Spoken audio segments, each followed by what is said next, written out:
números nem sempre coincidem com a sensação. Às vezes você tem a sensação de preço alto. Poxa, eu vou com R$100 no supermercado, não consigo comprar quase nada, os preços estão super altos. E aí você fala assim, compra menos do que eu comprei. Isso, exato. Olha, essa é uma coisa importante na economia. Às vezes você tem a sensação de preço alto, mesmo quando os índices estão mostrando queda.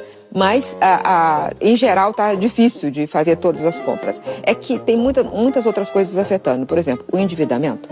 Ele toma uma parte importante do seu salário, do dinheiro que você preparou para o orçamento.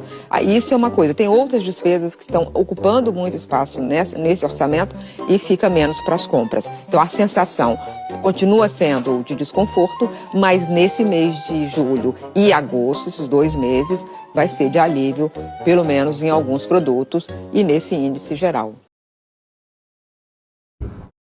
O preço está caro ou é apenas uma sensação?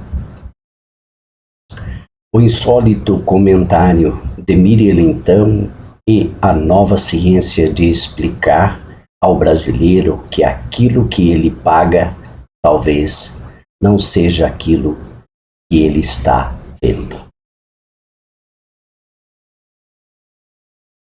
A sensação de pagar caro. Há coisas que só acontecem no Brasil. Você entra no supermercado com uma lista de 10 produtos e sai com 8, porque os outros 2 ficam caros demais. Mas não se preocupe. Segundo a nova filosofia mirianista sobre a economia nacional, é surreal. Afirma ela que talvez você não tenha pagado caro. Você apenas teve a sensação do preço caro. É uma descoberta extraordinária. Durante séculos, a humanidade acreditou que preço era aquilo que aparecia na etiqueta.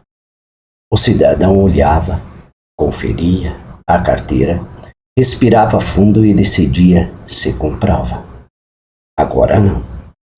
A etiqueta pode dizer uma coisa, a carteira pode dizer outra, o carrinho pode estar pela metade e ainda assim alguém pode explicar na televisão que o problema está na sua percepção. É quase uma revolução científica. Não precisamos mais baixar os preços. Basta convencer o consumidor de que ele não está vendo o preço que está vendo. E aqui começa o problema. Não é necessário concordar com quem critica o governo. Tampouco é necessário discordar de quem o defende. Mas jornalismo econômico deveria ter uma regra muito simples. O cidadão tem o direito aos fatos antes da narrativa. Se os preços estão subindo, mostre os números. Se os números estão caindo, mostre os números. Se a inflação está controlada, explique. Se determinado produto ficou mais caro por causa da produção, do câmbio, dos impostos, da logística ou de qualquer outro fator, explique também. O que não parece razoável é transformar a percepção cotidiana de milhões de brasileiros em uma espécie de defeito psicológico coletivo.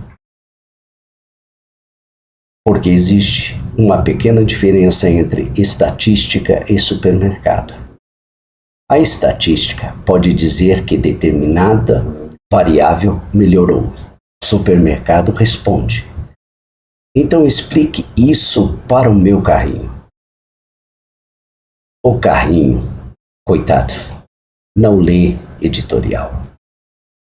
Ele apenas passa no caixa. E é justamente aí que começa e nasce a desconfiança. Quando o cidadão percebe que determinada análises parece sempre encontrar uma maneira de suavizar os problemas de um lado e ampliar os problemas do outro, ele começa a prestar atenção não apenas ao que está sendo dito, mas também ao que está sendo deixado de dizer. E isso não é extremismo, é vigilância democrática. A imprensa não deveria pedir ao cidadão que confie cegamente nela. Deveria fazer algo muito mais difícil: dar ao cidadão elementos para que ele próprio possa conferir. Porque democracia não combina com cidadãos anestesiados, combina com cidadãos atentos. E há uma ironia ainda maior.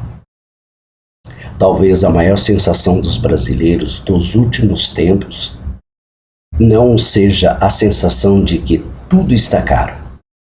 Talvez seja a sensação de que estão tentando explicar ao brasileiro que aquilo que ele vê, paga e sente não está acontecendo. O problema é que existe uma testemunha inconveniente em cada casa: a fatura. Ela não faz discurso, ela não tem ideologia, ela não participa de debates, não aparece na televisão.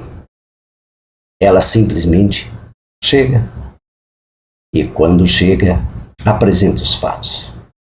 Talvez seja por isso que a população esteja começando a observar mais atentamente o viés das narrativas. Não necessariamente porque tenha descoberto uma conspiração, mas porque aprendeu uma velha lição. Quando alguém precisa explicar demais que uma coisa não está acontecendo, talvez seja prudente olhar novamente para aquilo que está acontecendo. No fim das contas, o brasileiro não precisa que lhe digam o que sentir. Ele precisa de informação, precisa de números, precisa de transparência, precisa de jornalismo que incomode governos, empresas, partidos, mercados e, principalmente, o próprio jornalista quando necessário. Porque a imprensa livre não existe para proteger governo, nem oposição, nem mercado, nem jornalista. Existe para proteger uma coisa muito mais preciosa: o direito do cidadão de conhecer a realidade. E se o preço está caro, não adianta chamar de sensação. O brasileiro já descobriu a tecnologia mais avançada de todas: olhar a etiqueta e depois olhar o saldo da conta. E essa tecnologia ainda não falhou até agora. Brasil, desperta-te.